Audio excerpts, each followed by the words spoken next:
Ciência no rádio. Fenômenos no ar. MEC-AM em parceria com o Observatório Nacional. É uma parceria oficial que completa agora 1 ano e 2 meses, Rádio MEC-AM, Observatório Nacional, toda quarta-feira, às 9h10 da manhã. A gente prova que é possível falar dos assuntos científicos de uma maneira fácil de entender.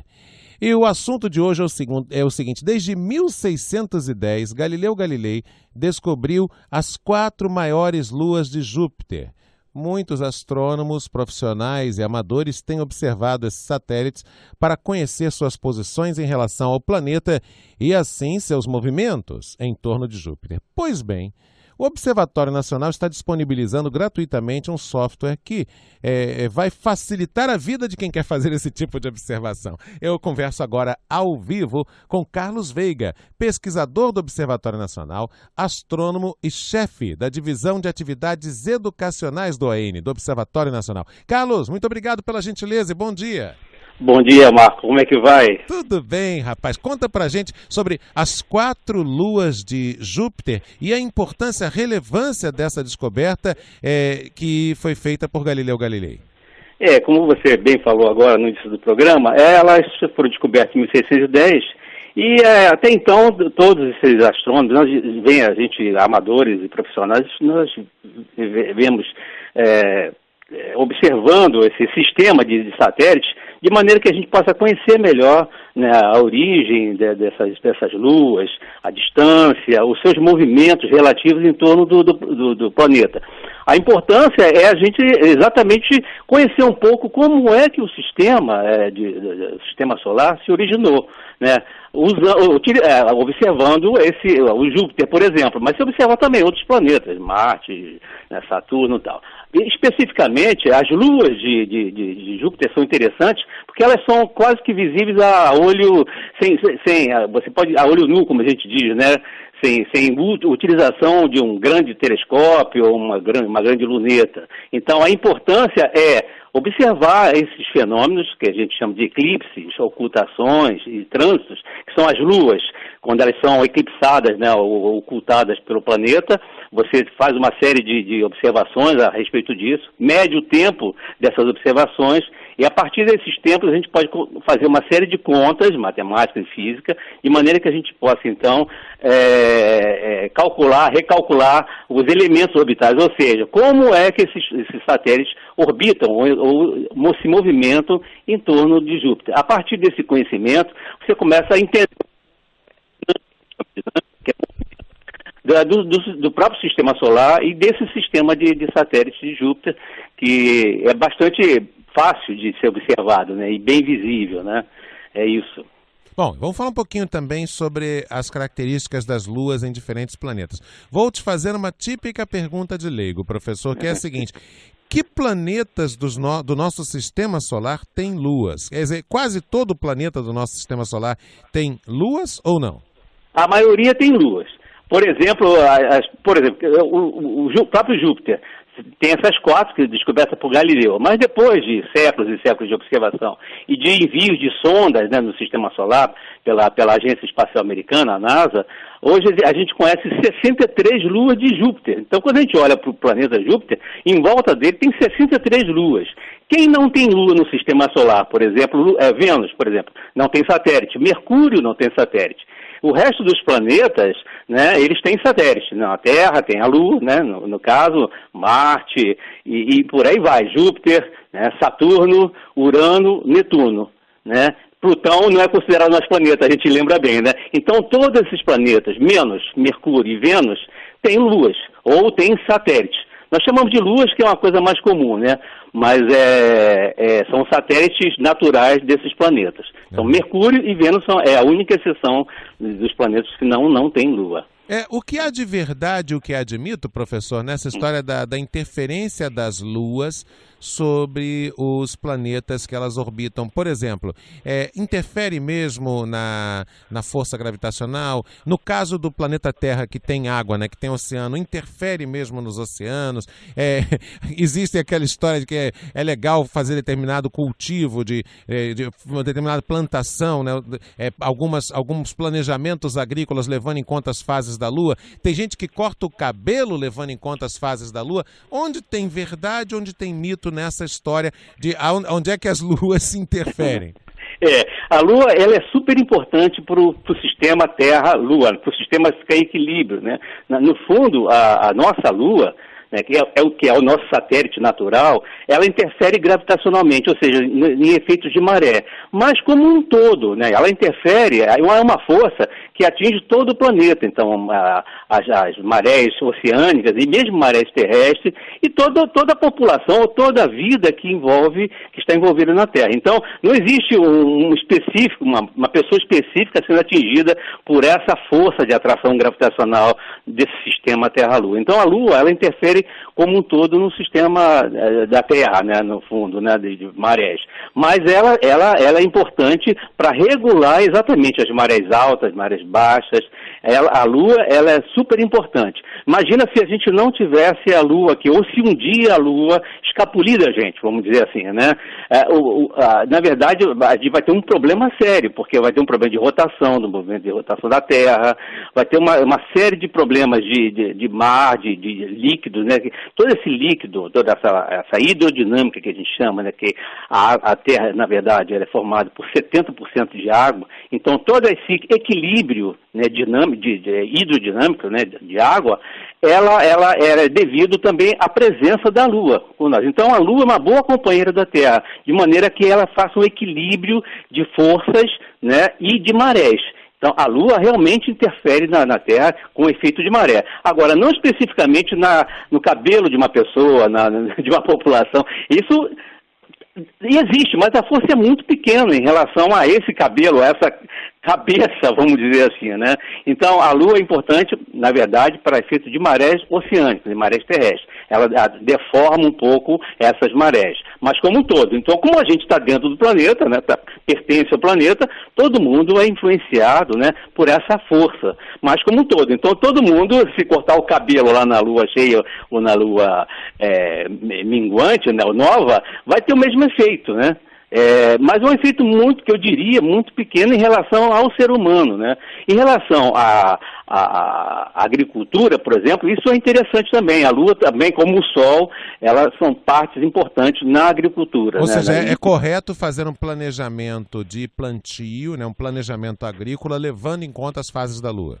Também, porque, na verdade, as fases da Lua, elas são traduzidas pela física, pela ciência, como uma força. E essa força pode interferir nessas marés, né, terrestres e marés oceânicas. Então, quem, por exemplo, vai fazer um plantio, tem que considerar primeiro o Sol, né, a incidência solar, e depois, se ele quiser ser mais, vamos dizer, preciso, né, matematicamente ou fisicamente, ele pode também considerar a força da Lua como sendo um parâmetro, vamos dizer assim, uma incógnita de colocar na sua previsão a esse plantio, essa atividade que essa pessoa vai fazer. Essa força é bem menor do que a do Sol, mas se quiser ser preciso, ele pode considerar, então, essa força da Lua sobre a Terra, e é importante, realmente é.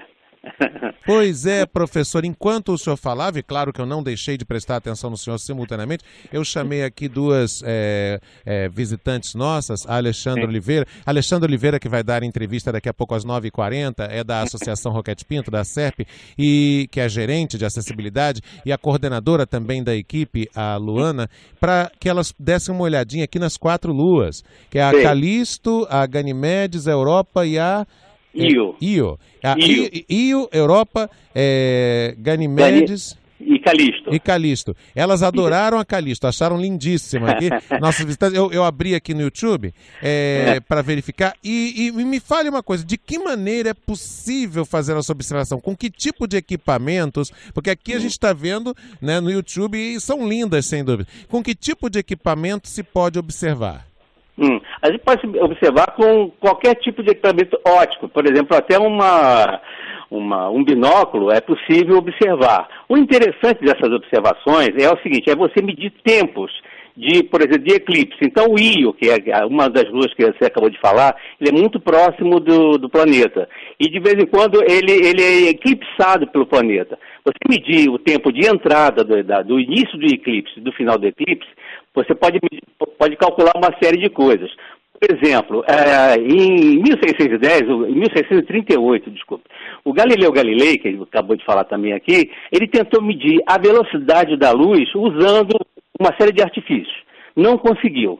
Quando foi em 1676, ou seja, uns 30 anos depois, um astrônomo chamado Homer, ele calculou a velocidade da luz baseado no eclipse de Io, exatamente a que você falou. Então ele mediu o tempo que a luz de Io, né, chegava na Terra, né, numa certa posição, a Terra está andando em torno do Sol, em outra posição ele media de novo a distância de Io, de novo, né, esse eclipse. Com essas medidas, foi possível calcular pela primeira vez a velocidade da luz. E o observatório vai reproduzir essa experiência e colocar na sua página. Então, vamos recalcular a velocidade da luz, como foi feito em 1676, a partir dessas observações desse software que a gente está disponibilizando de Io. Então, vamos observar Io, né? E aí medir esses tempos de chegada de luz até a Terra e vamos recalcular como é que o Homer, em 1676, lá em Paris,